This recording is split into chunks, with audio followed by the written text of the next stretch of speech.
ನಮಸ್ಕಾರ ಸ್ನೇಹಿತರೆ, ಇವತ್ತಿನ ವಿಡಿಯೋಲಿ ನಾವು ಫ್ರಮ್ ಸೀರೀಸ್ನ 6, 7 ಮತ್ತೆ 8ನೇ ಎಪಿಸೋಡ್ನ ನೋಡೋಣ. ಅದಕ್ಕಿಂತ ಮುಂಚೆ ಮೊದಲ 5 ಎಪಿಸೋಡ್ಸ್ನ ವಿಡಿಯೋ ನೋಡಿಲ್ಲ ಅಂದ್ರೆ ಡಿಸ್ಕ್ರಿಪ್ಷನ್ ಅಲ್ಲಿ ಲಿಂಕ್ ಇದೆ ಸ್ನೇಹಿತರೆ. ಮೊದಲು ಆ ವಿಡಿಯೋಸ್ನ ನೋಡಿ, ಇಲ್ಲ ಅಂದ್ರೆ ಸ್ಟೋರಿಗೆ ಕನೆಕ್ಷನ್ ಸಿಗಲ್ಲ. ಹಿಂದಿನ ಎಪಿಸೋಡ್ಸ್ ಅಲ್ಲಿ ಸಾರಾಳ ಬಗ್ಗೆ ಇಡೀ ಟೌನ್ಗೆ ಗೊತ್ತಾಗಿದೆ. ಕೆನಿ ಬಾಯ್ಡ್ ಮೇಲೆ ಬೇಜಾರ್ ಮಾಡ್ಕೊಂಡು ಹೋಗಿದ್ದಾನೆ. ಜಿಮ್ ಅನ್ಕೊಂಡಿದ್ದಾನೆ ಯಾರೋ ಟೌನ್ ನ ಕಟ್ಟಿ ಯಾವ್ದೋ ಎಕ್ಸ್ಪೆರಿಮೆಂಟ್ ಮಾಡ್ತಾ ಇರ್ಬೋದು ಅಂತ. ವಿಕ್ಟರ್ ಫೋಟೋ ಅಲ್ಲಿರೋ ವ್ಯಕ್ತಿ ಕ್ರಿಸ್ಟೋಫರ್ ಬಗ್ಗೆ ಹೇಳ್ದ. ಅವನು ಮಾನ್ಸ್ಟರ್ನ ರೀತಿಯಾಗಿ ಎಲ್ಲರನ್ನ ಸಾಯಿಸೋಕೆ ಶುರು ಮಾಡಿದ್ದ ಅಂತ. ಆಮೇಲೆ ಟಬಿತಾಗೆ ಮಕ್ಕಳ ಆತ್ಮಗಳು ಕಾಣಿಸ್ತಾ ಇರೋದ್ರಿಂದ ಇವಳು ಮತ್ತೆ ವಿಕ್ಟರ್ ತಪ್ಪಿಸ್ಕೊಂಡ್ ಬಂದಿಂದ ಸುರಂಗದ ಹೊರಗೆ ಬಂದು ಆತ್ಮಗಳನ್ನ ಕರೆದಾಗ ತುಂಬಾನೇ ಮಕ್ಕಳ ಆತ್ಮಗಳು ಇವಳ ಬಳಿ ಬರ್ತವೆ. ಇವಳು ಕಿರ್ಚಾಡ್ತಿರೋ ಶಬ್ದ ಕೇಳಿಸ್ಕೊಂಡು ಜೇಡ್ ಇಲ್ಲಿಗೆ ಬಂದಾಗ ಮಕ್ಕಳು ಮಾಯ ಆಗ್ತಾರೆ. ಕೊನೆಯದಾಗಿ ಬಾಯ್ಡ್ ಕೆನಿ ಅವರ ಅಮ್ಮನ ಹತ್ರ ಮಾತಾಡೋಕೆ ಬರ್ತಾರೆ. ಈಗ ಮುಂದೇನಾಗುತ್ತೆ ಅಂತ ನೋಡೋಣ. ಅದಕ್ಕಿಂತ ಮುಂಚೆ ಚಾನಲ್ಗೆ ನೀವಿನ್ನು ಸಬ್ಸ್ಕ್ರೈಬ್ ಆಗಿಲ್ಲ ಅಂದ್ರೆ ಸ್ನೇಹಿತರೆ ದಯವಿಟ್ಟು ಸಬ್ಸ್ಕ್ರೈಬ್ ಆಗಿ, ಮತ್ತೆ ಪಕ್ಕದಲ್ಲೇ ಇರೋ ನೋಟಿಫಿಕೇಶನ್ ಬೆಲ್ ಐಕನ್ ಕೂಡ ಆನ್ ಮಾಡಿ.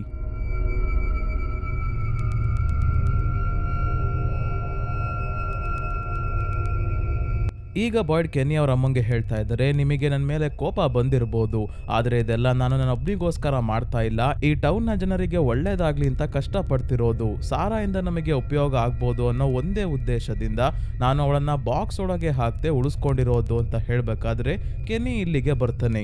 ಹಾಗಾಗಿ ಬಾಯ್ಡ್ ಇಲ್ಲಿಂದ ಎದ್ದು ಹೊರಟಾಗ ಡೋರ್ ಹತ್ರ ಹೋಗ್ತಾರೆ ಅಷ್ಟೇ. ಇದ್ದಕ್ಕಿದ್ದಂಗೆ ಕೆಳಗೆ ಕುಸಿದು ಬಿದ್ದು ತಲೆಗೆ ಏಟ್ ಮಾಡ್ಕೊಂತಾರೆ. ಯಾಕೆ ಬಿದ್ರು ಅಂದ್ರೆ ಇವ್ರಿಗೆ ಮತ್ತೆ ಭ್ರಮೆ ಉಂಟಾಗಿರುತ್ತೆ.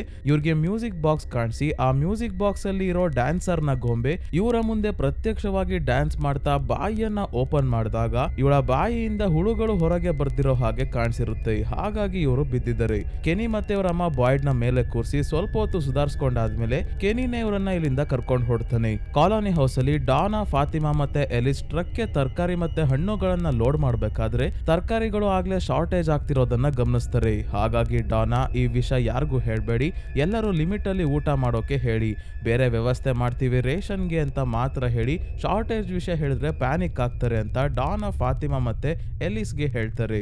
ಹಾಸ್ಪಿಟಲ್ ಅಲ್ಲಿ ಕ್ರಿಸ್ಟಿಗೆ ತನ್ನ ಗರ್ಲ್ ಫ್ರೆಂಡ್ ಮ್ಯಾರಿಯಲ್ ನ ಬ್ಯಾಗ್ ಅಲ್ಲಿ ಒಂದು ರಿಹ್ಯಾಬ್ ಸೆಂಟರ್ ನ ಫೈಲ್ ಇರೋದನ್ನ ನೋಡಿದಾಗ ಇವಳಿಗೆ ಗೊತ್ತಾಗುತ್ತೆ ಮ್ಯಾರಿಯಲ್ ಡ್ರಗ್ ಅಡಿಕ್ಟ್ ಆಗಿದ್ದಾಳೆ. ಅದನ್ನ ನಿಲ್ಸೋಕೆ ಅಂತ ರಿಹ್ಯಾಬ್ ಸೆಂಟರ್ ಗೆ ಹೋಗ್ತಾ ಇದ್ಲು. ಆದ್ರೆ ಈಗ ಇಲ್ಲಿಗೆ ಬಂದು ತಗ್ಲಾಕೊಂಡಿರೋದ್ರಿಂದ ಈ ಜಾಗದಲ್ಲಿ ಮ್ಯಾರಿಯಲ್ ಡ್ರಗ್ಸ್ ಬಿಡೋದು ಕಷ್ಟ. ಹಿಂದಿನ ಎಪಿಸೋಡ್ ಅಲ್ಲಿ ಬಸ್ ಅಲ್ಲಿ ಇದ್ದ ಅಜ್ಜಿ ಲಿಕ್ವಿಡ್ ಮಾರ್ಫಿನ್ ನ ಕ್ರಿಸ್ಟಿಗೆ ತಂದು ಕೊಟ್ಟಾಗ ಮ್ಯಾರಿಯಲ್ ಇದನ್ನ ಗಮನಿಸ್ತಾ ಇದ್ಲಲ್ಲ. ಯಾಕೆ ಅಂದ್ರೆ ಮಾರ್ಫಿನ್ ಕೂಡ ಒಂದು ರೀತಿಯ ಡ್ರಗ್ಸ್. ಹಾಗಾಗಿ ಯಾರಿಗೂ ಕಾಣ್ದಂಗೆ ಅವಾಗವಾಗ ಹೋಗಿ ಲಿಕ್ವಿಡ್ ಮಾರ್ಫಿನ್ ನ ಬಾಯಿ ಒಳಗೆ ಹಾಕೊಂತಿರ್ತಾಳೆ ಮ್ಯಾರಿಯಲ್. ಅದಕ್ಕೆ ತಕ್ಷಣ ಈಗ ಕ್ರಿಸ್ಟಿ ಮೊದಲು ಟ್ಯಾಬ್ಲೆಟ್ಸ್ ಮತ್ತೆ ಮಾರ್ಫಿನ್ ಇರೋ ಜಾಗಕ್ಕೆ ಹೋಗಿ ಡ್ರಗ್ಸ್ ಗೆ ಸಂಬಂಧಿಸಿದ ಮೆಡಿಸಿನ್ಸ್ ಎಲ್ಲ ತೆಕ್ಕೊಂಡು ಮ್ಯಾರಿಯಲ್ ಇಂದ ಬಚ್ಚಿಡ್ತಾ ಇದ್ದಾಳೆ. ಇನ್ನೊಂದ್ ಕಡೆ ಬಾಯ್ಡ್ ನ ಕೆನಿ ಕಾಡಿನ ದಾರಿಯಲ್ಲಿ ಕರ್ಕೊಂಡ್ ಬರ್ಬೇಕಾದ್ರೆ ಬಾಯ್ಡ್ ಹೇಳ್ತಾರೆ, ಇದ್ದಕ್ಕಿದ್ದಂಗೆ ಯಾಕೋ ಮರದ ಎಲೆಗಳು ಉದುರುತ್ತಾ ಇದಾವೆ ಅಂತ.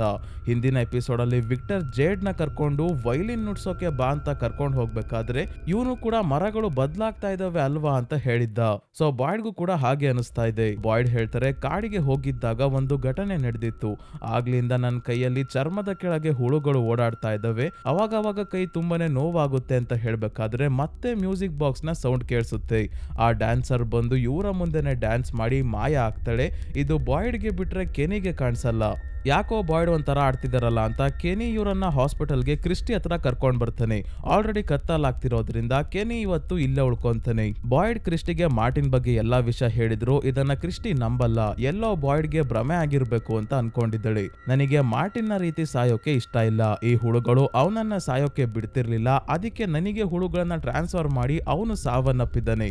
ನಾನು ಏನಾದ್ರೂ ವಿಚಿತ್ರವಾಗಿ ಆಡೋಕೆ ಶುರು ಮಾಡಿದ್ರೆ ನೀನೆ ನನಗೆ ಏನಾದ್ರೂ ಮಾಡಿ ಕೊಂದ್ಬಿಡು ಅಂತ ಹೇಳ್ತಾರೆ ಬಾಯ್ಡ್. ಆದ್ರೆ ಕ್ರಿಸ್ಟಿ ಆತರ ಏನು ಆಗಲ್ಲ, ತಲೆ ಕೆಡ್ಸ್ಕೋಬೇಡಿ ಅಂತ ಇವ್ರಿಗೆ ಸಮಾಧಾನ ಮಾಡಿ ಹೊರಡ್ತಾಳೆ.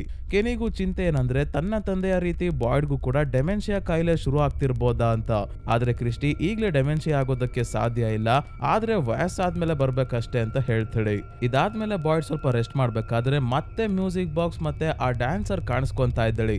ಈ ಬಾರಿ ಡ್ಯಾನ್ಸರ್ ಡ್ಯಾನ್ಸ್ ಮಾಡ್ತಾ ಹಾಗೆ ಬಾಯ್ಡ್ ನ ಕತ್ತು ಇಸ್ಕಿ ಕೊಲ್ತಿರೋ ಹಾಗೆ ಇವ್ರಿಗೆ ಅನ್ಸುತ್ತೆ. ಹಾಗಾಗಿ ತಕ್ಷಣ ಗನ್ ಹೊರಗೆ ತೆಕ್ಕೊಂಡಾಗ ಇಲ್ಲಿಗೆ ಮ್ಯಾರಿಯಲ್ ಬಂದು ತುಂಬಾನೇ ತುಂಬಾನೇ ಹೆದರ್ಕೊಂತಾಳೆ, ಎಲ್ಲಿ ಬಾಯ್ಡ್ ತನಿಗೆ ಶೂಟ್ ಮಾಡ್ಬಿಡ್ತಾರೋ ಅಂತ. ಆದ್ರೆ ಬಾಯ್ಡ್ ತಕ್ಷಣ ಗನ್ನ ಮೊದ್ಲು ಕೆಳಗೆ ಇಡ್ತಾರೆ. ನಂತರ ಬಾಯ್ಡ್ ಬೇಸ್ಮೆಂಟ್ ಗೆ ಬಂದಿದ್ದಾಗ ಮತ್ತೆ ಫಾದರ್ ಖಾತ್ರಿ ಇಲ್ಲಿರೋ ಹಾಗೆ ಕಲ್ಪನೆ ಮಾಡ್ಕೊಂಡು ಅವರ ಜೊತೆ ಮಾತಾಡ್ತಿದ್ದಾಗ ಕೆನಿ ಇದನ್ನ ನೋಡ್ಬಿಡ್ತಾನೆ. ನೀವು ಯಾರ ಜೊತೆ ಮಾತಾಡ್ತಿದ್ರಿ ಹೇಳಿ, ಹೇಳೋವರೆಗೂ ಇಲ್ಲಿಂದ ಹೋಗೋಗ್ಬಿಡಲ್ಲ ಅಂತ ಕೆನಿ ಹೇಳ್ದಾಗ, ನಾನು ಫಾದರ್ ಖಾತ್ರಿ ಹತ್ರ ಮಾತಾಡ್ತಿದ್ದೆ, ನಾನು ಹೇಳೋದನ್ನ ನೀವು ನಂಬ್ತಾ ಇಲ್ಲ, ನನ್ ತಲೆ ಸರಿ ಇಲ್ಲ ಅಂತ ಅನ್ಕೊಂಡಿದ್ದೀರಾ, ಆದ್ರೆ ಕಾಡಿನಲ್ಲಿ ಏನ್ ನಡೀತೋ ಅದೆಲ್ಲ ರಿಯಲ್ ಆಗಿ ನಡೆದಿರೋದು ಅಂತ ಹೇಳ್ತಾರೆ ಬಾಯ್ಡ್. ಇನ್ನೊಂದ್ ಕಡೆ ಕಾಲೋನಿ ಹೌಸ್ ಅಲ್ಲಿ ಒಂದಷ್ಟು ಜನ ಜಗಳ ಆಡ್ತಾ ಇದ್ದಾರೆ. ಡೇಲ್ ಅನ್ನೋ ವ್ಯಕ್ತಿ ಎಲ್ಜಿನ್ ಗೆ ಬೈತಾ ಇದ್ದಾನೆ, ಹೇಳ್ದೆ ಕೇಳ್ದೆ ಏನನ್ನೋ ತಗೊಂಡು ತಿಂದ ಅಂತ. ಡೇಲ್ ನ ಬಾಯಿ ಸುಮ್ನೆ ಇರಲ್ಲ, ಎಲ್ಲರ ಮುಂದೆ ರೇಷನ್ ಶಾರ್ಟೇಜ್ ಇರೋದ್ರ ಬಗ್ಗೆ ಹೇಳ್ತಾ ಇದ್ದಾನೆ. ಮತ್ತೆ ಬಸ್ ಅಲ್ಲಿ ಇದ್ದವರು ಎಲ್ಲ ಎತ್ಕೊಂಡು ತಿಂತಾ ಇದ್ದಾರೆ. ಇವರನ್ನ ಮೊದಲು ಈ ಜಾಗದಿಂದ ಹೊರಗೆ ಕಳಿಸ್ಬೇಕು ಅಂದಾಗ ಎಲ್ಜಿನ್ ಹೇಳ್ತಾ ಇದ್ದಾನೆ, ನಾನು ನನ್ನ ಬ್ಯಾಗ್ ಅಲ್ಲಿ ಇದ್ದಿದ್ದನ್ನ ತಗೊಂಡು ತಿಂದ್ರೆ ನೀನ್ ಯಾಕೆ ಕುರ್ಕೊಂತಾ ಇದೀಯ ಅನ್ಬೇಕಾದ್ರೆ ಫಾತಿಮಾ ಮತ್ತೆ ಎಲಿಸ್ ಬಂದು ಈ ಫೈಟ್ ನ ನಿಲ್ಸೋಕೆ ನೋಡಿದಾಗ ತರಕಾರಿ ಕಟ್ ಮಾಡ್ತಿದ್ದ ಡೇಲ್ ಮಿಸ್ ಆಗಿ ಎಲಿಸ್ ನ ತಳ್ಳೋಕೆ ಹೋಗಿ ಇವನಿಗೆ ಚಾಕು ಹಾಕ್ಬಿಡ್ತಾನೆ. ಈಗ ಟೆನ್ಷನ್ ಶುರು ಆಗುತ್ತೆ. ಎಲಿಸ್ಗೆ ತುಂಬಾನೇ ಬ್ಲೀಡಿಂಗ್ ಆಗ್ತಾ ಇದೆ, ಉಸಿರಾಡೋಕೆ ಆಗ್ತಿಲ್ಲ. ಇವನನ್ನ ಉಳಿಸ್ಕೊಳ್ಳೋಕೆ ಸಮಯ ಕಡಿಮೆ ಇದೆ. ಆಲ್ರೆಡಿ ಕತ್ತಲಾಗಿರೋದ್ರಿಂದ ಹೊರಗೆ ಮಾನ್ಸ್ಟರ್ಸ್ ಗಳು ಕೂಡ ಓಡಾಡ್ತಿದ್ದಾವೆ. ಆದ್ರೆ ಎಲ್ಜಿನ್ ಫಾತಿಮಾಗೆ ಎಲಿಸ್ ನ ಹೊರಗೆ ಕರ್ಕೊಂಡ್ ಬಾ ಅಂತ ಹೇಳಿ ಮೊದಲು ಎಲ್ಜಿನ್ ಹೊರಗೆ ಓಡ್ ಬಂದು ಮಾನ್ಸ್ಟರ್ ಗಳಿಂದ ತಪ್ಪಿಸ್ಕೊಂಡು ಒಂದು ವ್ಯಾನ್ ನ ಎತ್ಕೊಂಡು ಬರ್ತಾನೆ. ಹಿಂದೆನೆ ಫಾತಿಮಾ ಎಲಿಸ್ ನ ವ್ಯಾನ್ ಒಳಗೆ ಕೂರ್ಸ್ಕೊಂಡು ಬರ್ತಿದ್ದಂಗೆ ಬೇಗ ಎಲ್ಜಿನ್ ಹಾಸ್ಪಿಟಲ್ಗೆ ಅವರನ್ನ ಕರ್ಕೊಂಡ್ ಬರ್ತಾನೆ. ಹೊರಗೆ ಬಂದಿದ್ದು ಎಲಿಸ್, ಫಾತಿಮಾ ಮತ್ತೆ ಎಲ್ಜಿನ್ ಅಂತ ಗೊತ್ತಾಗಿ ಕ್ರಿಸ್ಟಿ ತಕ್ಷಣ ಇವರನ್ನ ಒಳಗೆ ಕರ್ಕೊಂಡ್ ಬಂದು ಎಲಿಸ್ಗೆ ಟ್ರೀಟ್ಮೆಂಟ್ ಶುರು ಮಾಡ್ತಾಳೆ.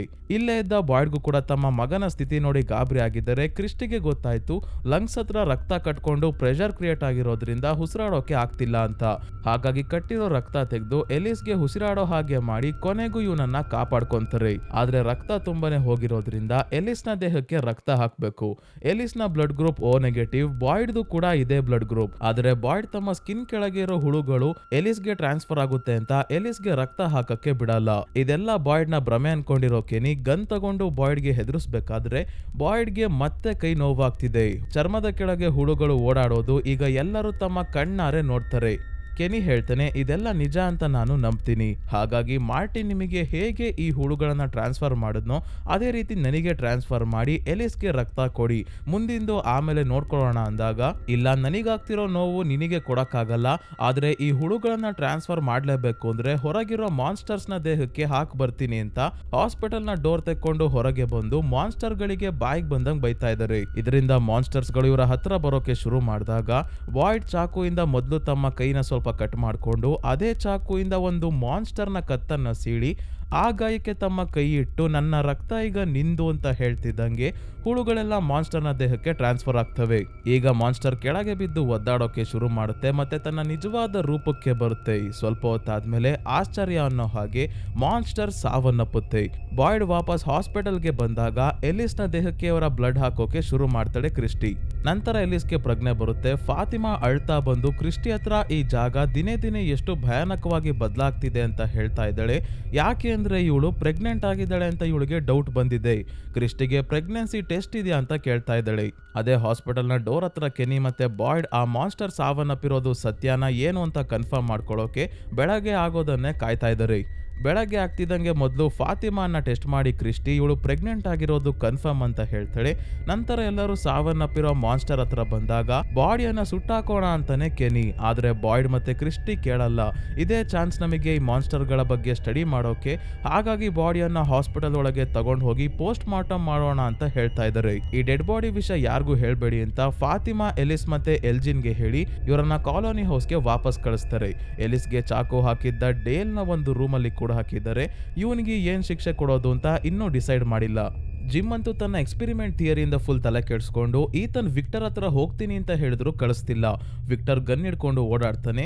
ಈ ಎಕ್ಸ್ಪೆರಿಮೆಂಟ್ ಮಾಡ್ತಾ ಇರೋರು ಯಾವ್ದೋ ಒಂದು ಚಾಲೆಂಜ್ ಕೊಟ್ಟಿರ್ಬೋದಲ್ವಾ, ವಿಕ್ಟರ್ ಒಳ್ಳೆಯವನು ಅಂತ ಅನ್ಕೊಳ್ಳಿ ಅಂತಾನೆ ಅವನು ಟನಲ್ ಅಲ್ಲಿ ನಿನ್ನ ಸೇವ್ ಮಾಡೋ ಹಾಗೆ ಮಾಡಿ ಮಾನ್ಸ್ಟರ್ ಗಳು ಕಾಲೋನಿ ಹೌಸ್ ಅಲ್ಲಿ ಅಟ್ಯಾಕ್ ಮಾಡಿದಾಗ ವಿಕ್ಟರ್ ಜೂಲಿಯನ್ನ ಕಾಪಾಡೋ ಹಾಗೆ ಮಾಡಿರ್ಬೋದು. ಅವನನ್ನ ನಂಬ್ಲಿ ಅಂತಾನೆ ಈ ಎಕ್ಸ್ಪೆರಿಮೆಂಟ್ ಮಾಡ್ತಿರೋರು ಇದನ್ನೆಲ್ಲ ಮಾಡ್ತಿರ್ಬೋದಲ್ವಾ ಅಂತ ಜಿಮ್ ಟಬಿತಾಗೆ ಹೇಳಿದಾಗ, ಟಬಿತಾ ನೀನು ಜಾಸ್ತಿ ಯೋಚನೆ ಮಾಡ್ತಾ ಇದೀಯ ಅಂತ ಇವನ ಮೇಲೆ ಕೋಪ ಮಾಡ್ಕೊಂಡು ಹೋಗ್ತಾಳೆ.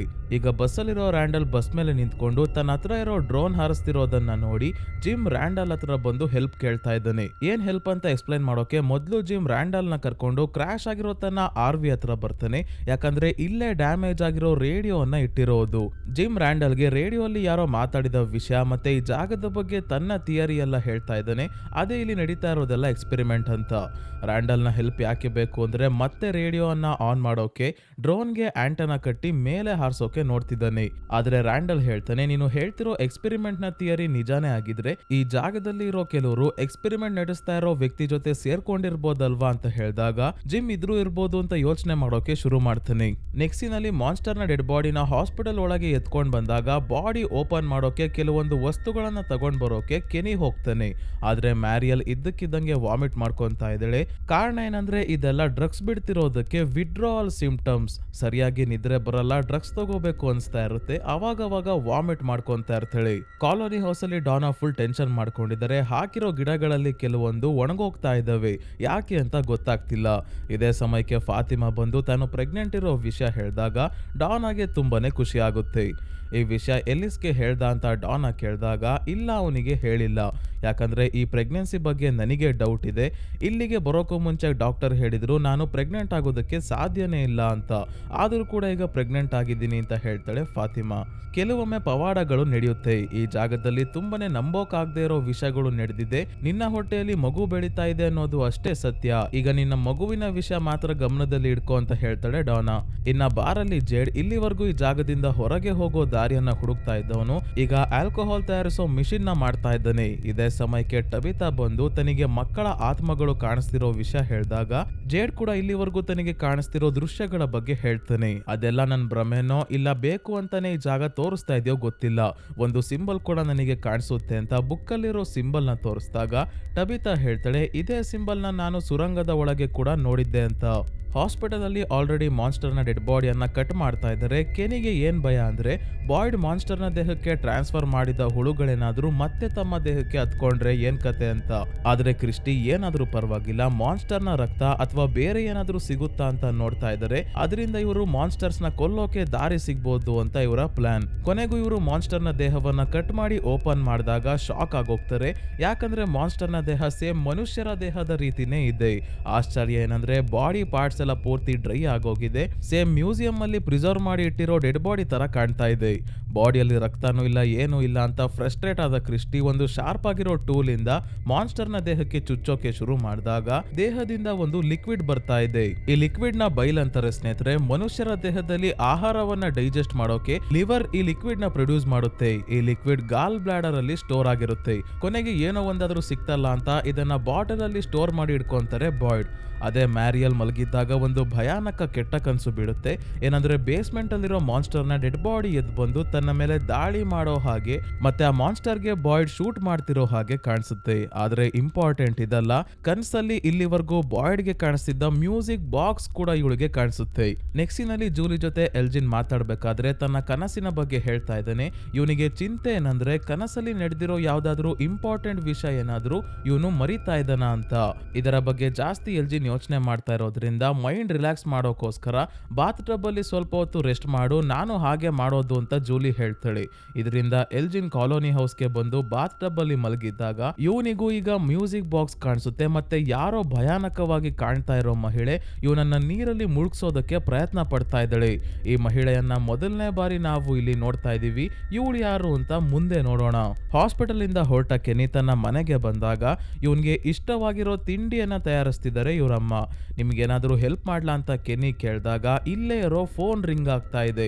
ಫಸ್ಟ್ ಟೈಮ್ ಈ ರೀತಿ ಆಗ್ತಾ ಇರೋದು. ಕೆನಿ ಹೆದರ್ಕೊಂಡೆ ಫೋನ್ ರಿಸೀವ್ ಮಾಡಿದಾಗ ಆ ಕಡೆಯಿಂದ ಯಾರೋ ಒಬ್ಬ ವ್ಯಕ್ತಿ ಹೇಳ್ತಾನೆ, ಅವರು ಮುಟ್ತಾರೆ, ಮುರ್ದಾಕ್ತಾರೆ ಮತ್ತೆ ಕದೀತಾರೆ. ಇಲ್ಲಿ ಯಾರು ಸ್ವತಂತ್ರವಾಗಿಲ್ಲ, ಅವರು ಬರ್ತಾ ಇದ್ದಾರೆ, ಮೂರಕ್ಕೋಸ್ಕರ ಬರ್ತಾರೆ. ನೀವು ಸಂಗೀತವನ್ನ ನಿಲ್ಸೋವರೆಗೂ ಅವರು ನಿಲ್ಲಲ್ಲ ಅಂತ ಹೇಳ್ತಾರೆ. ಕೆನಿಗೆ ಇದೇನು ಅಂತ ಅರ್ಥ ಆಗಲ್ಲ.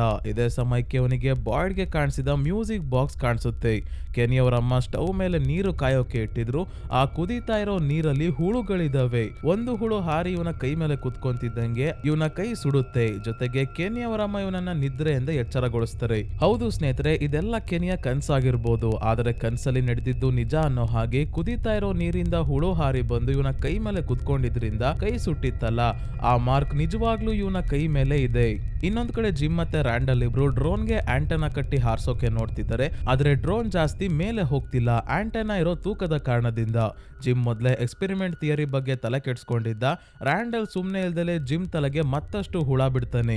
ಈ ಜಾಗದಲ್ಲಿ ಯಾರ್ಯಾರು ಸಾವನ್ನಪ್ಪಿದಾರೋ ಅವ್ರು ಸಾಯೋದನ್ನ ನೀನು ಕಣ್ಣಾರೆ ನೋಡಿದ್ಯಾ ಅಂತ ಕೇಳಿದಾಗ ಜಿಮ್ ಡೈರೆಕ್ಟ್ ಆಗಿ ನೋಡಿಲ್ಲ, ಸಾವನ್ನಪ್ಪಿದ ನಂತರ ನೋಡಿದೀನಿ, ಸಾರಾಳ ಅಣ್ಣ ನೇತನ್ ಸಾವನ್ನಪ್ಪಿರೋದನ್ನ ನೋಡಿದೀನಿ ಅಂತ ಹೇಳ್ತಾನೆ.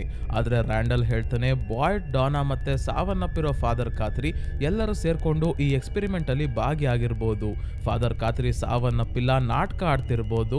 ರಾತ್ರಿ ಹೊತ್ತು ಹೊರಗೆ ಏನಾಗ್ತಿದೆ ಅಂತ ನೋಡ್ಬಾರ್ದು ಅಂತಾನೆ ಕಿಟಕಿ ಎಲ್ಲ ಮುಚ್ಕೊಳ್ಳೋಕೆ ಹೇಳ್ತಾರೆ ಅಂತ ಏನೇನೋ ಹೇಳ್ತಾ ಇದ್ದಾನೆ ರ್ಯಾಂಡಲ್. ಆದರೆ ಸೀರೀಸ್ ನ ನೋಡ್ತಿರೋ ನಮಗೆ ಗೊತ್ತು ಸ್ನೇಹಿತರೆ, ಇವನ್ ಹೇಳ್ತಿರೋ ರೀತಿ ಆಗಿರೋದಕ್ಕೆ ಸಾಧ್ಯನೇ ಇಲ್ಲ. ಮಾನ್ಸ್ಟರ್ ಗಳಿರೋದು ನಮ್ಗೆ ಗೊತ್ತೇ ಇದೆ, ಅವುಗಳು ಏನ್ ಮಾಡ್ತವೆ ಅಂತ ಕೂಡ ಗೊತ್ತಿದೆ. ಇಲ್ಲಿ ರ್ಯಾಂಡಲ್ ಜಿಮ್ ನ ತಲೆ ಕೆಡಿಸ್ತಾ ಇದ್ದಾನೆ ಅಷ್ಟೇ. ಈ ಕಡೆ ಸಾರಾ, ಬಾಯ್ಡ್ಗೆ ನಾನು ಮತ್ತೆ ಕಾಡಿಗೆ ಹೋಗ್ತೀನಿ, ನಾವು ಎಲ್ಲಿವರೆಗೂ ಹೋಗಿದ್ವೋ ಅದಕ್ಕಿಂತ ಮುಂದೆ ಹೋಗೋಕೆ ಪ್ರಯತ್ನ ಪಡ್ತೀನಿ, ನಾನು ಇಲ್ಲಿರೋದು ಯಾರಿಗೂ ಇಷ್ಟ ಇಲ್ಲ ಅಂದಾಗ ಬಾಯ್ಡ್ ಹೇಳ್ತಾರೆ, ನೀನು ಇಲ್ಲಿರೋರ್ಗೆ ಭಯ ಪಟ್ಟು ಎಲ್ಲೂ ಹೋಗ್ಬೇಕಾಗಿಲ್ಲ, ನೀನು ಎಲ್ಲರ ಜೊತೆ ಮತ್ತೆ ಇರೋ ಹಾಗೆ ಮಾಡ್ತೀನಿ ಅಂತ ಕಾಲೋನಿ ಹೌಸ್ಗೆ ಡಾನಾ ಅನ್ನ ಮೀಟ್ ಮಾಡೋಕೆ ಅಂತ ಬರ್ತಾರೆ. ಆದ್ರೆ ಇಲ್ಲಿ ಎಲಿಸ್ ಫುಲ್ ಖುಷಿಯಾಗಿ ಓಡಾಡ್ತಿದ್ದಾನೆ, ಯಾಕಂದ್ರೆ ಫಾತಿಮಾ ತಾನು ಪ್ರೆಗ್ನೆಂಟ್ ಆಗಿರೋ ವಿಷಯ ಇವನಿಗೆ ಹೇಳಿದ್ದಳೆ. ಈ ವಿಷಯ ಏನು ಅಂತ ಎಲಿಸ್ ತನ್ನ ತಂದೆಗೂ ಕೂಡ ಹೇಳೋಕೆ ನೋಡಿದಾಗ ಡಾನಾ ಬಂದು ಬಾಯ್ಡ್ ನ ಸೈಡ್ಗೆ ಕರ್ಕೊಂಡ್ ಬಂದಾಗ ಬಾಯ್ಡ್ ಹೇಳ್ತಾರೆ, ಸಾರಾಗೆ ಸ್ವಲ್ಪ ಕೆಲಸ ಕೊಟ್ಟು ನೀವೇ ನೋಡ್ಕೊಳ್ಳಿ, ಮತ್ತೆ ಅವಳು ಜನರ ಜೊತೆ ಬೆರೀಲಿ ಅಂದಾಗ, ನೀನು ನನ್ ತಲೆಗೆ ಸಾರಾ ಅನ್ನ ಕಟ್ಬೇಡ, ಈಗ ಇರೋ ಸಮಸ್ಯೆಗಳೇ ಸಾಕು, ರೇಷನ್ ಕಡಿಮೆ ಇದೆ, ರೂಮ್ ಅಲ್ಲಿ ಡೇಲ್ ನ ಕೂಡ್ ಹಾಕಿದೀವಿ, ನಿನ್ನೆ ರಾತ್ರಿ ಎಲ್ಜಿನ್ ಬಾತ್ ಟಬ್ ಅಲ್ಲಿ ಮುಳುಗೋಗ್ತಿದ್ದ ಅಂತ ಡಾನಾ ಹೇಳಿದಾಗ ಎಲ್ಜಿನ್ಗೆ ಏನಾಯ್ತು ಅಂತ ವಿಚಾರಿಸೋಕೆ ಬರ್ತಾರೆ ಬಾಯ್ಡ್. ಎಲ್ಜಿನ್ ಹೇಳ್ತಾನೆ, ಬಾತ್ ಟಬ್ ಅಲ್ಲಿ ನಾನು ಮಲಗ್ಬಿಟ್ಟಿದ್ದೆ ಅನ್ಸುತ್ತೆ, ಯಾರೋ ನನ್ನನ್ನ ನೀರಲ್ಲಿ ಮುಳುಗ್ಸೋ ಹಾಗೆ ಆಯ್ತು, ನೀರಲ್ಲಿ ನಾನು ಮುಳುಗೋ ಅಷ್ಟರಲ್ಲಿ ಎಲ್ಲರೂ ಬಂದು ನನ್ನನ್ನ ಕಾಪಾಡಿದ್ರು ಅಂತಾನೆ. ಬಾಯ್ಡ್ ತಾವು ಮಾನ್ಸ್ಟರ್ ನ ದೇಹದಿಂದ ಎಕ್ಸ್ಟ್ರಾಕ್ಟ್ ಮಾಡಿರೋ ಬೈಲ್ ಲಿಕ್ವಿಡ್ ನ ತೋರಿಸಿ ಇದನ್ನ ಬೇರೆ ಮಾನ್ಸ್ಟರ್ ನ ದೇಹಕ್ಕೆ ಹೇಗೆ ಇಂಜೆಕ್ಟ್ ಮಾಡೋದು ಗೊತ್ತಿಲ್ಲ ಅಂದಾಗ, ನೀವು ಬುಲೆಟ್ ನ ಇದರಲ್ಲಿ ನೆನ್ಸಿ ಶೂಟ್ ಮಾಡಿ ಅಂತ ಐಡಿಯಾ ಕೊಡ್ತಾನೆ ಎಲ್ಜಿನ್. ಆಮೇಲೆ ವಿಕ್ಟರ್ ಈತನ್ ಜೊತೆ ಸ್ವಲ್ಪ ಪ್ಯಾಚ್ ಅಪ್ ಮಾಡ್ಕೊಳ್ಳೋಕೆ ತನ್ನ ಒಂದು ಜಾಕೆಟ್ ನ ಈತನ್ಗೆ ಕೊಟ್ಟು ಜೂಲಿ ಮತ್ತೆ ಈತನ್ ಜೊತೆ ಡೈನರ್ ಗೆ ಬಂದಿದ್ದಾಗ ಈತನ್ಗೆ ಜಾಕೆಟ್ ನ ಜೇಬಲ್ಲಿ ಒಂದು ಗೊಂಬೆ ಸಿಗುತ್ತೆ. ಈ ಗೊಂಬೆಯನ್ನ ನೋಡಿ ವಿಕ್ಟರ್ಗೆ ಒಂದು ಹಳೆಯ ವಿಷಯ ನೆನಪಾಯ್ತು. ಏನಂದ್ರೆ ವಿಕ್ಟರ್ ಚಿಕ್ಕವನಿದ್ದಾಗ ಇವ್ರ ಅಮ್ಮ ವಿಕ್ಟರ್ಗೆ ಈ ಗೊಂಬೆ ಕೊಟ್ಟು ಸ್ಟೋರೇಜ್ ರೂಮ್ ಗೆ ಕಳಿಸಿ ಇಲ್ಲೇ ಧೈರ್ಯವಾಗಿರು ಅಂತ ಹೇಳಿರ್ತಾರೆ. ಇದಾದ್ಮೇಲೆ ಬೆಳಗ್ಗೆ ಸ್ಟೋರೇಜ್ ರೂಮ್ ಇಂದ ಹೊರಗೆ ಬಂದಾಗ ಎಲ್ಲರೂ ಸಾವನ್ನಪ್ಪಿರೋದನ್ನ ನೋಡಿರ್ತಾನೆ ವಿಕ್ಟರ್. ಈ ವಿಷಯ ನೆನಪಾಗ್ತಿದ್ದಂಗೆ ವಿಕ್ಟರ್ ಫುಲ್ ಟೆನ್ಷನ್ ಆಗೋಗ್ತಾನೆ. ಇದೇ ಸಮಯಕ್ಕೆ ಜೇಡ್ ಮತ್ತೆ ಟಬಿತಾ ಇಲ್ಲಿಗೆ ಬಂದಾಗ ಜೇಡ್ ವಿಕ್ಟರ್ಗೆ ಪ್ರಶ್ನೆ ಮೇಲೆ ಪ್ರಶ್ನೆ ಕೇಳ್ತಾ ಇದ್ದಾನೆ. ನೀನು ಕ್ರಿಸ್ಟೋಫರ್ ಬಗ್ಗೆ ಏನೋ ಹೇಳ್ದೆ, ಆದ್ರೆ ಅವನು ಮತ್ತೆ ಈಗ ನಾನು ನೋಡ್ತಾ ಇರೋ ಸಿಂಬಲ್ ಬಗ್ಗೆ ಹೇಳಲೇ ಇಲ್ಲ, ನಿನ್ಗೇನ್ ಈ ಜಾಗದಿಂದ ಮನೆಗೆ ಹೋಗೋಕೆ ಇಷ್ಟ ಇಲ್ವಾ ಅಂದಾಗ ವಿಕ್ಟರ್ ಹೇಳ್ತಾನೆ, ಇದೇ ನನ್ ಮನೆ ಅಂತ. ಅಂದ್ರೆ ವಿಕ್ಟರ್ ಇದೇ ಟೌನ್ ಗೆ ಸೇರ್ದವನಾಗಿದ್ದಾನೆ, ಆದ್ರೆ ಈ ಟೌನ್ ಎಲ್ಲಿದೆ ಅಂತ ವಿಕ್ಟರ್ಗೆ ಯಾಕೆ ಗೊತ್ತಿಲ್ಲ, ಇಲ್ಲ ಗೊತ್ತಿದ್ರು ಹೇಳ್ತಿಲ್ವಾ ಅಂತ ಮುಂದೆ ನೋಡೋಣ. ಚರ್ಚಲ್ಲಿ ಸಾರಾ ಒಬ್ಬಳೇ ಇದ್ದಾಗ ಜಿಮ್ ಮತ್ತೆ ರ್ಯಾಂಡಲ್ ಬಂದು ಒಂದಾದ್ಮೇಲೆ ಒಂದು ಪ್ರಶ್ನೆ ಕೇಳ್ತಾ ಇದ್ದಾರೆ. ಈ ಜಾಗಕ್ಕೆ ಬರೋಕ್ಕೂ ಮುಂಚೆ ನೀನು ಮತ್ತೆ ನಿಮ್ಮಣ್ಣ ಎಲ್ಲಿಂದ ಬಂದಿದ್ರಿ, ನಿಮ್ಮಣ್ಣ ಇನ್ನೂ ಬದುಕಿದನ, ನೀನು ನಾಟಕ ಆಡ್ತಿದ್ಯಾ ಅಂತ ಜಿಮ್ ಸ್ವಲ್ಪ ಸಮಾಧಾನವಾಗಿ ಕೇಳ್ತಾ ಇದ್ರೆ, ರ್ಯಾಂಡಲ್ ಒಳ್ಳೆ ಹೊಡೆಯೋರಂಗೆ ಪ್ರಶ್ನೆ ಕೇಳ್ತಿದ್ದಾಗ ಸರಿಯಾದ ಸಮಯಕ್ಕೆ ಡಾನಾ ಬಟ್ಟೆಗಳನ್ನ ತಗೊಂಡು ಬರ್ತಾಳೆ. ಬಾಯ್ಡ್ ಕೇಳ್ಕೊಂಡಿದ್ರಲ್ಲ ಸಾರಾಗಿ ಏನಾದ್ರೂ ಕೆಲಸ ಕೊಡಿ ಅಂತ, ಹಾಗಾಗಿ ಒಲಿಗೆ ಹಾಕೋಕೆ ಬಟ್ಟೆಗಳನ್ನ ತಗೊಂಡ್ ಬಂದಿದ್ದಾಳೆ. ಜಿಮ್ ಮತ್ತೆ ರ್ಯಾಂಡಲ್ ನ ಪ್ರಶ್ನೆಗಳಿಂದ ಸಾರಾ ಹೆದರ್ಕೊಂಡಿರೋದು ನೋಡಿ ಇಬ್ಬರಿಗೂ ಬೈದು ಕಳಿಸ್ತಾಳೆ ಡಾನಾ. ಸೊ ವಿಕ್ಟರ್ ನ ಮೀಟ್ ಮಾಡೋಕೆ ಅಂತ ಟಬಿತಾ ಬಂದು ಕೇಳ್ತಾ ಇದ್ದಾಳೆ, ನಿನಗೆ ಈ ಜಾಗದ ಬಗ್ಗೆ ಅಥವಾ ನಮಗೆ ಹೆಲ್ಪ್ ಆಗುವಂತ ಯಾವುದೇ ವಿಷಯ ಗೊತ್ತಿದ್ರೆ ದಯವಿಟ್ಟು ಹೇಳು ಅಂದಾಗ, ಯಾವತ್ತು ಈ ಟೌನ್ ನ ಜನರನ್ನ ಮಾನ್ಸ್ಟರ್ ಗಳು ಕೊಲ್ಲೋಕೆ ಶುರು ಮಾಡಿದ್ವೋ ಅವತ್ತು ನಮ್ ತಾಯಿ ನನಗೆ ಒಂದು ವಿಷಯ ಹೇಳಿದ್ರು, ಅದೇನು ಅಂತ ನಾನು ಮರ್ತೋಗಿದ್ದೀನಿ, ಆದ್ರೆ ನಾನು ಮಾಡಿರೋ ಡ್ರಾಯಿಂಗ್ ನೋಡಿದ್ರೆ ನೆನಪಾಗುತ್ತೆ, ನಾನು ನೆನಪಲ್ಲಿ ಇಟ್ಕೋಬಾರ್ದು ಅನ್ನೋ ವಿಷಯಕ್ಕೆ ಸಂಬಂಧಪಟ್ಟ ಡ್ರಾಯಿಂಗ್ಸ್ ನ ನಾನು ಬೇರೆ ಕಡೆ ಎಲ್ಲೋ ಬಚ್ಚಿಟ್ಟಿದ್ದೀನಿ ಅಂದಾಗ, ಆ ಡ್ರಾಯಿಂಗ್ಸ್ ಇರೋ ಹತ್ರನೇ ಹೋಗೋಣ ಬಾ ಅಂತ ಟಬಿತಾ ವಿಕ್ಟರ್ ಜೊತೆ ಹೊಡ್ತಾಳೆ. ಬಾಯ್ಡ್ ಮತ್ತೆ ಕೆನಿ ಹಾಸ್ಪಿಟಲ್ಗೆ ಬಂದಾಗ ಬೇಸ್ಮೆಂಟ್ ಅಲ್ಲಿ ಮಾನ್ಸ್ಟರ್ ನ ಡೆಡ್ ಬಾಡಿ ಇರೋ ಜಾಗದಲ್ಲಿ ಏನೋ ಶಬ್ದ ಆಗ್ತಿದೆ, ಆದ್ರೆ ಡೋರ್ ಓಪನ್ ಮಾಡಿಲ್ಲ ಅಂತ ಮ್ಯಾರಿಯಲ್ ಮತ್ತೆ ಕ್ರಿಸ್ಟಿ ಹೇಳ್ತಾ ಇದ್ದಾರೆ. ಹಾಗಾಗಿ ಕೆನಿ ಮತ್ತೆ ಬಾಯ್ಡ್ ಗನ್ ಹಿಡ್ಕೊಂಡು ಸ್ಲೋ ಆಗಿ ಡೋರ್ ಓಪನ್ ಮಾಡಿದಾಗ ಮಾನ್ಸ್ಟರ್ ನ ದೇಹಕ್ಕೆಲ್ಲ ಜೀರುಂಡೆ ಹುಳುಗಳು ಮುತ್ತಾಕೊಂಡಿದ್ದಾವೆ. ಇದನ್ನ ನೋಡಿ ಇವರಿಬ್ರು ವಾಪಸ್ ಬಂದಾಗ ಕೆನಿ ತಾನು ಕನ್ಸಲ್ಲಿ ನೋಡಿದ ವಿಷಯಗಳ ಬಗ್ಗೆ ಹೇಳಿ, ನನ್ ಕೈ ಕೂಡ ಆ ಹುಳುನೆ ಸುಟ್ಟಿರೋದು ಅಂದಾಗ ಈಗ ಇವರಿಗೆ ಕನೆಕ್ಷನ್ ಸಿಗುತ್ತೆ. ಕೆನಿ ಮತ್ತೆ ಎಲ್ಜಿನ್ ನ ಕೇಸಲ್ಲಿ ಇಬ್ಬರು ಕನ್ಸು ಕಾಣ್ತಿರೋ ಹಾಗೆ ಅನ್ಸಿದ್ರು ಕೂಡ ನಿಜ ಜೀವನದಲ್ಲಿ ಆ ಕನಸು ಪ್ರಭಾವ ಬೀರಿದೆ. ಹಾಗಾಗಿ ಏನ್ ಮಾಡೋದೀಗ ಅಂತ ಯೋಚನೆ ಮಾಡ್ಬೇಕಾದ್ರೆ ತಲೆನೋವಿಗೆ ಮೆಡಿಸಿನ್ ತಗೊಳ್ಳೋಕೆ ಬಂದ ಡಾನಾ ಇವರೆಲ್ಲ ತಲೆ ಕೆಡ್ಸ್ಕೊಂಡಿರೋದನ್ನ ನೋಡಿ ಏನಾಯ್ತು ಅಂತ ಕೇಳಿದಾಗ ಬಾಯ್ಡ್ ಎಲ್ಲಾ ವಿಷಯವನ್ನ ಡಾನಾಗೆ ಹೇಳಿ ಮಾನ್ಸ್ಟರ್ ನ ಡೆಡ್ ಬಾಡಿನ ತೋರಿಸ್ತಾರೆ. ಡಾನಾ ಹೇಳ್ತಾರೆ ಮೊದ್ಲು ಈ ಬಾಡಿಯನ್ನ ಯಾರಿಗೂ ಕಾಣ್ದಂಗೆ ಸುಟ್ಟಾಕಿ ಅಂತ. ನಂತರ ಬಾಯ್ಡ್ ಈಗ ಕನಸಿನ ಬಗ್ಗೆ ಏನಾದ್ರೂ ಪರಿಹಾರ ಹುಡ್ಕೋವರೆಗೂ ಯಾರು ನಿದ್ದೆ ಮಾಡಬೇಡಿ, ಯಾಕಾಗ್ಬೇಕು ಅಂತ ಹೇಳಿದಾಗ ಕ್ರಿಸ್ಟಿ ಮತ್ತೆ ಮ್ಯಾರಿಯಲ್ ಕಾಲೋನಿ ಹೌಸ್ಗೆ ಹೋಗೋಕೆ ಡಿಸೈಡ್ ಮಾಡ್ತಾರೆ. ಆಮೇಲೆ ಬಾಯ್ಡ್ ಮತ್ತೆ ಕೆನಿ ಡೆಡ್ ಬಾಡಿ ಸಾಗಿಸ್ತಿರೋದನ್ನ ರ್ಯಾಂಡಲ್ ನೋಡ್ಬಿಡ್ತಾನೆ. ಮೊದ್ಲೇ ಇವನ್ ತಲೆ ಸರಿ ಇಲ್ಲ. ಈಗ ಇವನು ಈ ಟೌನ್ ಅಲ್ಲಿ ಮಾಡ್ತಿರೋ ಎಕ್ಸ್ಪೆರಿಮೆಂಟ್ ಅಲ್ಲಿ ಬಾಯ್ಡ್, ಕೆನಿ, ಡಾನಾ ಎಲ್ಲರೂ ಭಾಗಿಯಾಗಿದ್ದಾರೆ ಅಂತ ಫಿಕ್ಸ್ ಆಗೋಗ್ತಾನೆ. ನೆಕ್ಸ್ಟಿನಲ್ಲಿ ವಿಕ್ಟರ್ ಟಬಿತಾನ ತನ್ನ ತಾಯಿಯ ಕಾರ್ ಹತ್ರ ಕರ್ಕೊಂಡ್ ಬಂದು ಡಿಕ್ಕಿನ ಓಪನ್ ಮಾಡ್ತಾನೆ. ಯಾಕಂದ್ರೆ ಇಲ್ಲೇ ಇವನಿಗೆ ನೆನ್ಪಿಡ್ಕೊಳ್ಳೋಕೆ ಇಷ್ಟ ಇಲ್ಲದೆ ಇರೋ ವಿಷಯಗಳಿಗೆ ಸಂಬಂಧಿಸಿದ ಡ್ರಾಯಿಂಗ್ಸ್ ಇರೋದು. ಈ ಡ್ರಾಯಿಂಗ್ಸ್ ನ ನೋಡ್ತಿದ್ದಂಗೆ ವಿಕ್ಟರ್ಗೆ ಎಲ್ಲ ನೆನಪಾಗಿ ಅಳೋಕೆ ಶುರು ಮಾಡ್ತಾನೆ. ನಮಗೆ ಒಂದು ಶಾಕಿಂಗ್ ವಿಷಯ ಗೊತ್ತಾಗೋದೇನಂದ್ರೆ ವಿಕ್ಟರ್ಗೆ ಒಬ್ಳು ತಂಗಿ ಕೂಡ ಇದ್ಲು, ಎಲೋಯಿಸ್ ಅಂತ. ಟೌನ್ ನಲ್ಲಿ ಜನರು ಸಾಯೋಕೆ ಶುರು ಆದಾಗ ವಿಕ್ಟರ್ನ ಮಾತ್ರ ಇವನ ತಾಯಿ ಸ್ಟೋರೇಜ್ ರೂಮ್ಗೆ ಕರ್ಕೊಂಡ್ ಬಂದಿರಲ್ಲ, ಎಲೋಯಿಸ್ ನ ಕೂಡ ಕರ್ಕೊಂಡ್ ಬಂದು ಇಬ್ಬರಿಗೂ ಬೆಳಗ್ಗೆವರೆಗೂ ಇಲ್ಲೇ ಇರೋದಕ್ಕೆ ಹೇಳಿ ಹೋಗಿರ್ತಾರೆ. ಆದ್ರೆ ಎಲೋಯಿಸ್ ವಿಕ್ಟರ್ನ ಮಾತನ್ನ ಕೇಳ್ದೆ, ತನ್ನ ತಾಯಿಯ ಮಾತನ್ನ ಕೂಡ ಕೇಳ್ದೆ ನಿಮ್ ಜೊತೆನೆ ನಾನು ಕೂಡ ಬರ್ತೀನಿ ಅಂತ ಹಠ ಮಾಡಿ ಹೊರಗೆ ಹೋಗಿರ್ತಾಳೆ. ಇದನ್ನ ನೆನ್ಪ್ ಮಾಡ್ಕೊಂಡು ತುಂಬಾನೇ ಅಳ್ತಾ ಇದ್ದಾನೆ ವಿಕ್ಟರ್. ಇಲ್ಲೇ ಒಂದು ಲೈಟ್ ಹೌಸ್ ನ ಡ್ರಾಯಿಂಗ್ ಕೂಡ ಇದೆ. ಅಂದ್ರೆ ಸ್ನೇಹಿತರೆ, ಬಾಯ್ಡ್ ಮತ್ತೆ ಸಾರಾ ನೋಡಿದ್ದ ಲೈಟ್ ಹೌಸ್. ಆ ಲೈಟ್ ಹೌಸ್ ಅಲ್ಲಿ ಮಕ್ಕಳು ಸಿಗಾಕೊಂಡಿದ್ದಾರೆ. ಅವರನ್ನ ಕಾಪಾಡ್ತೀನಿ ಅಂತ ವಿಕ್ಟರ್ ಅವ್ರ ಅಮ್ಮ ಹೋಗಿರ್ತಾರೆ. ಆದ್ರೆ ಆಮೇಲೆ ಅವರ ಡೆಡ್ ಬಾಡಿ ವಿಕ್ಟರ್ಗೆ ಸಿಕ್ಕಿರುತ್ತೆ. ಈ ಕಡೆ ಮಾನ್ಸ್ಟರ್ ನ ಡೆಡ್ ಬಾಡಿಯನ್ನ ಸುಟ್ಟಾಕಿ ಬಾಯ್ಡ್ ಮತ್ತೆ ಕೆನಿ ವಾಪಸ್ ಬಂದಾಗ ಸಾರಾ ಮೊದಲಿದ್ದ ಮನೆಯಲ್ಲಿ ಈಗ ಒಬ್ರು ಕಪಲ್ ವಾಸವಾಗಿರೋದು ನಿಮ್ಗೆ ಗೊತ್ತೇ ಇದೆ. ಈಗ ಬಾಯ್ ಫ್ರೆಂಡ್ ರೆಜಿ ಕಿರ್ಚಾಡ್ಕೊಂಡು ಮನೆಯಿಂದ ಹೊರಗೆ ಬರ್ತಾನೆ. ಇವನ ದೇಹ ಎಲ್ಲ ರಕ್ತ ಆಗಿದೆ, ಅಂದ್ರೆ ಗರ್ಲ್ ಫ್ರೆಂಡ್ ಗೆ ಏನೋ ಆಗಿದೆ. ಅದೇ ಕಾಲೋನಿ ಹೌಸ್ ಹತ್ರ ರ್ಯಾಂಡಲ್ ಡಾನ್ ಹತ್ರ ಮಾತಾಡೋ ನೆಪದಲ್ಲಿ ಇವಳನ್ನ ಕರ್ಕೊಂಡ್ ಬಂದು ಟೌನ್ ನ ಹೊರಗೆ ಮರಕ್ಕೆ ಕಟ್ ಹಾಕಿದ್ದಾನೆ. ಇದನ್ನ ನೋಡಿದ ಜಿಮ್ ರ್ಯಾಂಡಲ್ ಮಾಡ್ತಿರೋದು ಸರಿಯಲ್ಲ ಅಂತ ಡಾನನ್ನ ಕಾಪಾಡೋಕೆ ಬರ್ತಾನೆ. ಸೊ ಸ್ನೇಹಿತರೆ, ಎಪಿಸೋಡ್ 6, 7 ಮತ್ತೆ 8 ಇಲ್ಲಿಗೆ ಮುಗಿಯುತ್ತೆ. ಇನ್ನು ಉಳಿದಿರೋ 2 ಎಪಿಸೋಡ್ ನ ವಿಡಿಯೋನ ಕೂಡ ಆದಷ್ಟು ಬೇಗ ಅಪ್ಲೋಡ್ ಮಾಡ್ತೀನಿ ಸ್ನೇಹಿತರೆ. ಈ ವಿಡಿಯೋ ನಿಮ್ಗೆ ಹೇಗೆ ಅನಿಸ್ತು ಅಂತ ಕಮೆಂಟ್ಸ್ ಅಲ್ಲಿ ತಿಳಿಸಿ. ವಿಡಿಯೋ ಇಷ್ಟ ಆಗಿದ್ರೆ ಲೈಕ್ ಮಾಡಿ, ಚಾನಲ್ಗೆ ಸಬ್ಸ್ಕ್ರೈಬ್ ಆಗೋದನ್ನ ಮರಿಬೇಡಿ. ಇದೇ ರೀತಿಯ ವಿಡಿಯೋವಿನೊಂದಿಗೆ ಮತ್ತೆ ನಿಮ್ಮನ್ನ ಭೇಟಿ ಆಗ್ತೀನಿ. ಧನ್ಯವಾದಗಳು.